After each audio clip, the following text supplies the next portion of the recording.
రెండు కూడా ప్యారలల్గా విచారణ జరుగుతుంది, కేటీఆర్ని అరెస్ట్ చేయబోతున్నారు అనేటువంటి పెద్ద ఎత్తున చర్చ జరుగుతున్న నేపథ్యంలో ఎలా చూస్తారు ఈ అంశాన్ని? చర్చ కేవలం రేవంత్ రెడ్డి చేసుకుంటున్నాడు వాళ్ళ ఇంట్లో. కాంగ్రెస్ బీజేపీ ఇద్దరు కూడా కలిసికట్టుగా ఆడుతున్న గేమ్ ఇది. ఇది క్రైమ్ కాదు కాదు కాదు.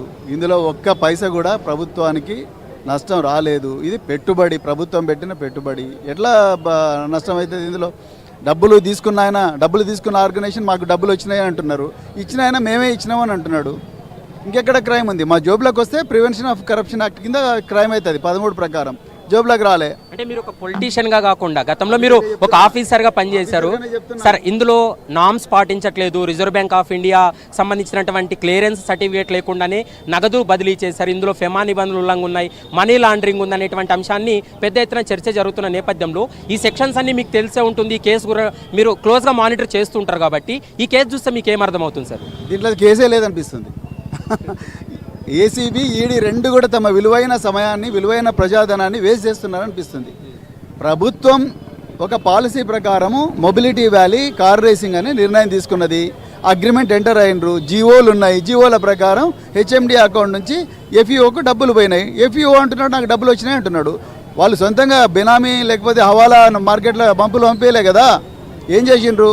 ఇండియన్ ఓవర్సీస్ బ్యాంకు ఆర్డర్ ఇచ్చిండ్రు. ఇండియన్ ఓవర్సీస్ బ్యాంకు మనీ పంపించింది. ఇండియన్ ఓవర్సీస్ బ్యాంక్ గవర్నమెంట్ బ్యాంకే కదా, పబ్లిక్ సెక్టర్ అండర్టేకింగ్. వాళ్ళకు ఆర్బీఐ నామ్స్ ప్రకారం పనిచేస్తారు.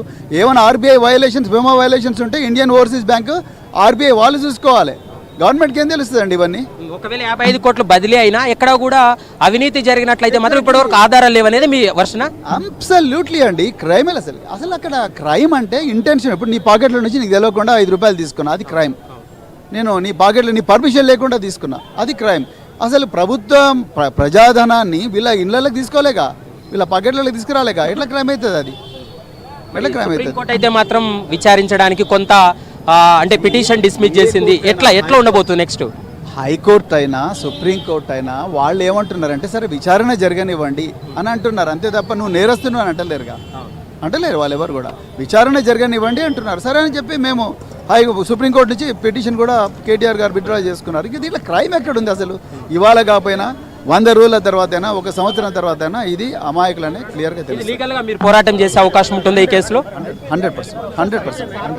ప్రస్తుతం అయితే మాత్రం మనం చూస్తున్నాం ఇందులో ఎలాంటి అవినీతి జరగలేదు, అవినీతికి సంబంధించి ఎలాంటి ఆధారాలు లేవు అనేటువంటి అంశాన్ని అయితే మాత్రం బీఆర్ఎస్కి సంబంధించినటువంటి నేతలు చెప్తున్నటువంటి మాట. కానీ ప్రస్తుతం ఈడీ కావచ్చు, ఏసీబీ చెప్తుంది ఖచ్చితంగా ఇందులో నిధులు దుర్వినియోగం జరిగింది, అంటే పాటించాల్సినటువంటి నామ్స్ను పాటించలేదు. మరోవైపు ఫెమా నిబంధనలు ఉల్లంఘనలు జరిగాయి, ఇందులో మనీ లాండరింగ్ కోణం ఉందనేది ఈడీ కావచ్చు, ఏసీబీ చెప్తుంది. అంటే ఇందులో 2 వర్షన్లు వినపడుతున్నాయి. ఇందులో ఎఫ్ఈఓ కంపెనీకి వెళ్ళిన తర్వాత ఎఫ్ఈఓ కంపెనీ నుండి